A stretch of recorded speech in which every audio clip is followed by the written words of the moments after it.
Welcome back नाजरीन। और यकीनी तौर पर इस वक्त जो मुल्की सिचुएशन है इस वक्त तारीख के नाजुक तरीन दौर से गुजर रहा है, और जहाँ जहाँ माशी बहरान है वहाँ सियासी और आइनी बहरान भी। और इस वजह से हम देख रहे हैं कि मुख्तलिफ फैसले जो हैं वो कोर्ट्स की तरफ से ही आ रहे हैं। सुप्रीम कोर्ट ने हाई प्रोफाइल केसेस में तकर्रीर तबादले के हवाले से रोक दिया, फिर आर्टिकल 63A के हवाले से जो फैसला आया, इस सारी सिचुएशन पे जो इस वक्त हमारे सामने बनी हुई है एक खास तौर पे आईनी और सियासी हवाले से, उसके ऊपर भी बात करेंगे। क्योंकि देखिए, अब सवाल ये कि 12 पार्टियों की मदद से बनाई गई हुकूमत है जिसमें कई तजर्बेकार लोग शामिल हैं, मगर फैसला साजी से कासिर क्यों नजर आ रहे हैं? क्यों एक मरतबा फिर अवाम के सामने एक तरीके का यही एक जेस्टर जा रहा है कि जी कोर्ट्स फैसले कर रहे हैं, वो फैसले जो कि लेने हुकूमतों को चाहिए, लेकिन अनफॉर्चुनेटली जी हम वो देख रहे हैं कि इस सारी सिचुएशन में वो फैसले अगेन अदलिया की तरफ से होते हुए नजर आ रहे हैं, जिसके बाद चाहते ना चाहते हुए भी जो है वो अदलिया को पॉइंट आउट भी किया जाता है दोनों पर्सपेक्टिव में, चाहे पॉजिटिव हो या नेगेटिव। इसी पे जी बात करेंगे। हमारे साथ सीनियर माहिर कानून और बैरिस्टर एतजाज एहसन साहब भी हमें ज्वाइन कर रहे हैं। मैं उनकी बहुत शुक्रगुजार हूँ।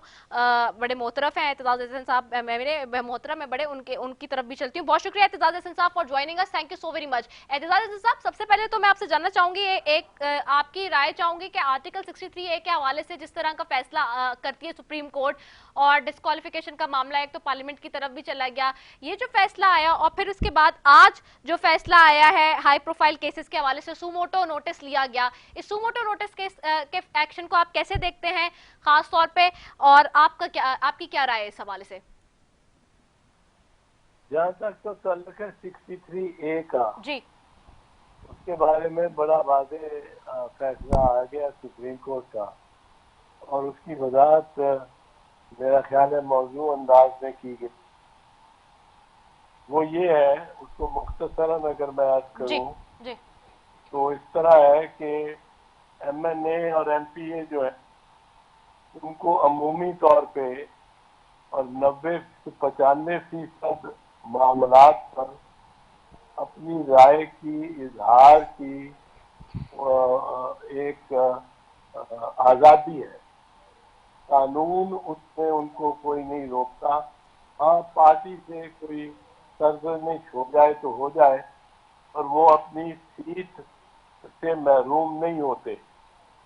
लेकिन 5 ऐसे मामलात हैं जिन पे जो इंडिविजुअल मेंबर से लेकर और आईनी तरमीम में, सुप्रीम कोर्ट ने नहीं, 18वीं तरमीम ने जो अप्रैल 2010 में पास हुई थी पीपल्स पार्टी की गवर्नमेंट में, उस तरमीम में वो मेंबरों से लेके वो पार्टी को हक दे दिया है। यानी वो वोट पार्टी का हो गया। जी अगर आईनी तरमीम पे वोट हो, नो कॉन्फिडेंस वोट पे वोट हो, जी बजट पे वोट हो, जी वो इस तरह एक आध और पे election of the prime minister पे वोट हो, तो वो अब इसका नहीं रहता। अ, पार्टी वो पार्टी का वोट, पार्टी की अमानत हो इंफराद गया। जी अफराद का वोट नहीं। जब पार्टी का वोट हो गया तो ये वोट अगर कोई फर्द पार्टी के मंशा के खिलाफ डाल देता है तो वो वोट काउंट ही नहीं होगा। और अगर वो वोट काउंट ना किया जाए तो इसका मतलब होगा कि हमजा शहबाज शरीफ 18 अप्रैल को जिस दिन मुंतखब हुए, जी वो अपने आप को समझते हैं मुंतखब हुए, उस दिन वो मुंतखब ही नहीं हुए। उनके वो 25-26 मुनहरफीन के वोट, मैं वो इनके लिए उर्फ आम में जो नाम दिया जाता है वो नहीं लेता हूँ, जी मुनहरफीन के वोट जो है वो निकाल दें, तो फिर देखा जाएगा कि क्या हमजा शहबाज शरीफ को मुनासिब और रिक्वायर्ड हद तक वोट मिले कि नहीं मिले। और अगर वो 25-26 निकाल दे मुनर्रिफीन को, तो मेरे अंदाजे के मुताबिक वो अक्सरियत जिसकी जरूरत है पंजाब। किसी को जी भी जी पंजाब का चीफ मिनिस्टर बनने की, जी वो हमजा के लिए, हमजा के पास नहीं है। और अगर वो उस दिन से ही नहीं है तो पहले दिन से ही हमजा शहबाज शरीफ पंजाब के चीफ मिनिस्टर ना बन सकते थे, ना बने हैं। हलफ खा कोई भी ले, वो हलफ से नहीं बनते, वो वोटों से बनते हैं पहले। और वोट उनको अगर जो भी मिनिमम तादाद है, कम अज कम तादाद उसके नहीं मिले, तो वो पहले दिन से ही चीफ मिनिस्टर नहीं है। और उनका कोई हुक्म मानना ये लाजिम नहीं है। किसी भी सिविल सर्वेंट पे, वो चीफ सेक्रेटरी हो, वो आईजी हो, डीसी हो, वो डीपीओ हो, वो उनका हुक्म नहीं मान सकता। और जो अहकामात उन्होंने जारी किए हैं उस दिन से आज तक वो सब के सब पस्त होंगे। तो आए ऐसे अहकामात जो अवाम की बहबूद के लिए हों, और वो सिर्फ ऐसे अहकामात, वरना उनका कोई इख्तियार नहीं है पंजाब पे, और उनको अपने प्राइवेट घर में मुंतकिल हो जाना चाहिए अगर वो सरकारी घर में, और सरकारी दफ्तर भी जहाँ जहाँ भी है उनको छोड़ देना चाहिए। सर, ये बहुत बड़ी बात आपने इसकी हवाले से बता दी है। तो ये जैसे अब आप बता रहे हैं इस वक्त एतजाज साहब, और डेफिनेट सी बात है कि पढ़ने के बाद जो इस वक्त खास तौर पे बाइंडिंग्स हैं या फैसला, इस हवाले से भी लोगों को समझना चाहिए। लेकिन क्या आपको ये लगता है कि जब हमारे पास इस सारे ज़मन में जब हम देखते हैं कि एडवोकेट जनरल्स या अटॉर्नी जनरल जो होते हैं हुकूमत के, उनकी बड़ी अहम पोजीशंस होती हैं, वो इस तरह की जो आईनी टेक्निकली जो पॉइंट्स है वो नहीं बताते, कि फिर उसके बाद उनको खुद एथिकली अखलाकी तौर पे ये बात समझ जानी चाहिए और जैसे कि आप बता रहे हैं उस प्रोसीजर को फॉलो करना चाहिए? जी, उनको फॉलो बिल्कुल करना चाहिए। और हमजा शहबाज शरीफ, क्योंकि उनके वोट जो मुनहरफीन के वोट उनको पड़े थे, वो सुप्रीम कोर्ट के फैसले के तहत उनके हिसाब में, उनके खाते में गिनती उनकी नहीं हो सकती। इसलिए हमजा शहबाज शरीफ इसी वक्त भी पंजाब के प्राइम चीफ मिनिस्टर मुंतखब भी नहीं हुए, और ना ही वो आज अपने आप को पंजाब का चीफ मिनिस्टर कह सकते हैं। सही। अच्छा एतजाज साहब, इस पे भी आपका व्यू पॉइंट लूंगी। जो आज का केस है हाई प्रोफाइल, सुप्रीम कोर्ट ने जो केसेस में हाई प्रोफाइल केस में तकर्रर तबादले रोक दिए, फिर ईसीएल की लिस्ट भी मांग ली जिसमें 3000 लोगों की रिहाई कर दी गई, इस हुकूमत की जानिब से नाम निकाल दिए गए। इसमें आप कैसे देख रहे हैं, क्या वो रिवोक हो सकती है वो मामला? क्या जिन लोगों के नाम निकल गए हैं वो वापस ईसीएल की लिस्ट पर आ सकते हैं? आप इस केस को कैसे देखते हैं? ये तो हर केस पे डिपेंड करेगा, हर शख्स जो इसमें आया हो उसके मामले पे कि वो क्या वापस आ सकता है कि नहीं।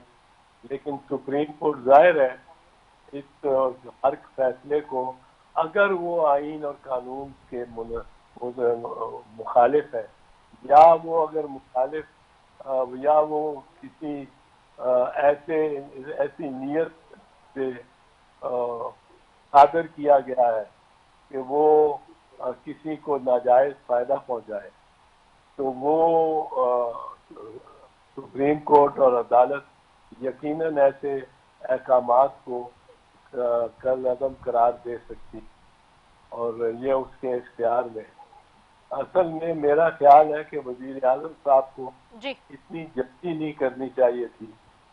अगर आप कोई काम जल्दी में करें, तेजी में, सरीउल हरकती काम करें, तो उसको भी नियत पे सुबह उससे किया जा सकता है। और ये कानून में लिखा हुआ है कि जो हिस्ट्री मैनर में अगर कोई काम किए जाए तो उनमें नियत पे शक आ जाता है। तो इन्होंने जल्दी जल्दी जो किए हैं अपने मुकदमात के मुताबिक, तो वो उससे जाहिर है अदालत को बारे में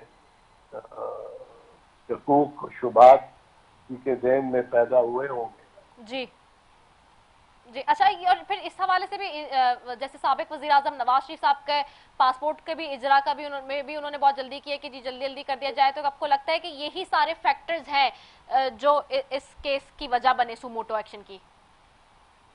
इम्कान तो यही है।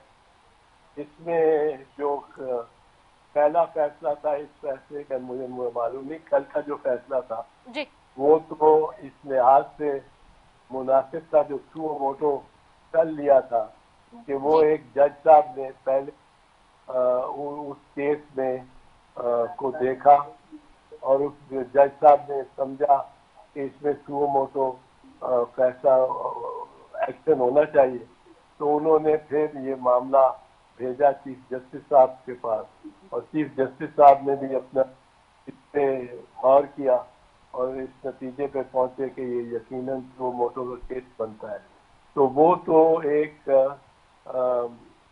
लगता है कि जैसे प्रॉपर सुओ मोटो होना चाहिए, जो हम कहते रहे कि एक जज साहब को, चीफ जस्टिस साहब को सिर्फ ये इख्तियार नहीं होना चाहिए या ये रवायत नहीं होनी चाहिए कि वो जब चाहे जिस मामले पे चाहे सुओ मोटो दे ले, जिस तरह कई चीफ जस्टिस साहिबान हालिया माजी में करीब में करते रहे, जी तो उससे ये जरा ज्यादा बेहतर अंदाज में कार्रवाई गई। सही। एतजाज साहब, सर एक आखिरी बस आपसे सवाल चाहूंगी। सर ये भी कहा जा रहा है लेकिन इस फैसले के हवाले से कि जी सुप्रीम कोर्ट प्रोसिक्यूशन के इदारों की मॉनिटरिंग नहीं कर सकती है, इदारे वजीर आजम और काबीना को जवाबदेह हैं, एग्जीक्यूटिव अथॉरिटी वजीर आजम पाकिस्तान और काबीना है। ये एक राय ये भी आ रही है जिसमें साबिक अटॉर्नी जनरल इरफान कादिर साहब ने भी ये स्टेटमेंट दिया है, और इस तरह के कुछ जो लोग हैं जो जिनका स्कूल ऑफ थॉट इस हवाले से वो ये बात भी कर रहे हैं। इसमें आप कैसे देखते हैं? जी यकीनन ये दुरुस्त और साइज राय है। अमूमी तौर पे अमूमी हालात में सुप्रीम कोर्ट को या हाई कोर्ट मदाखलत नहीं करनी चाहिए इंतजामी अमूर में, लेकिन खैबर से लेके कराची तक और कलात से बुला से लेके बागे तक कोई हजार फैसले ताना हो रहे होते हैं जिनमें अदालतें कोई मदाखलत नहीं करती। ये किसी किसी केस में, मुकदमे में, मामले में ये अदालत महसूस करती है, और अब इन्होंने क्योंकि ये उमर बंदयाल साहब ने ये तरीका अपनाया है कि कोई जज साहब अगर खुद महसूस करे कि ये मामला सुओ मोटो के लायक है, तो उसके वो जज साहब वो अपने तहरीरी नोट के तहत गुजारिश करें चीफ जस्टिस साहब को, और चीफ जस्टिस साहब अगर मुझसे मुतफिक हो तो फिर वो सुओ मोटो केस हो। कम अज कम 2 सीनियर जजेस ऑफ द सुप्रीम कोर्ट और इंक्लूडिंग चीफ जस्टिस इस पे अगर गौर करेंगे तो फिर बहुत बेहतर कारकर्दगी होगी, बजाय उस निस्बत के जिस तरह कई चीफ जस्टिस साहब चलते चलते फिरते फिरते शहर में या किसी अस्पताल में और सुओ मोटो नोटिस लिए फिरते थे। अब ये अदालत के अंदर काम होगा और अदालती राय और अदालती तरीकेकार और प्रोसेस के मुताबिक होगा तो बहुत बेहतर होगा। ठीक है, बहुत शुक्रिया, बहुत शुक्रिया। बैरिस्टर एतजाज अहसन साहब हमारे साथ मौजूद थे, सीनियर माहिर कानून और सीनियर रहनुमा पाकिस्तान पीपल्स पार्टी के। जी, और बड़ी बैलेंस हमेशा से बात करते हैं, बड़ी मुदल्लिल गुफ्तगू करते हैं, और जैसे कि उन्होंने बताया है कि जी हो सकता है लेकिन उसके जो टर्म्स एंड कंडीशंस हैं और जो उसके लूप होल्स हैं और जो उसके बैकग्राउंड में फैक्टर्स हैं उसको बहुत डिटेल हवाले से टेक्निकली उन्होंने उस एक्सप्लेन भी कर दिया। जी नाज़रीन, इस वक्त अगेन जी मुल्क की सूरत हाल ऐसी है कि जो भी हुकूमत होती थी वो माजी में हमेशा ये कहती دیتی تھی کہ جی ادارے فیصلے کر رہے ہیں. کیوں کرتے ہیں؟ جب کرتے ہیں جب ملک میں جو حکومت ہوتی ہے اس کی گورننس بہتر نہیں ہوتی. تو کیا اس وقت موجودہ صورتحال میں پھر ہم یہی دیکھ رہے ہیں کہ گورننس کی لیکنگ ہے, گورننس کا جو معاملہ ہے وہ پھر ویک ہوتا جا رہا ہے اگین, جس کی وجہ سے یہ سارے فیصلے جو کہ قانون سازی سے متعلق ہوں, سیاسی سے متعلق ہوں, آئین سے متعلق ہوں, تو وہ معیشت سے متعلق ہوں, وہ سارے الٹیمیٹلی پھر عدلیہ کے پاس چلے جاتے ہیں اور ان کو ہی لینے پڑتے ہیں. یہ دیکھنے کی اور غور کرنے کی اس وقت اشد ضرورت ہے. اسی کے ساتھ جی اپنی میزبان بسفی کو دیجیے اجازت. پاکستان زندہ باد.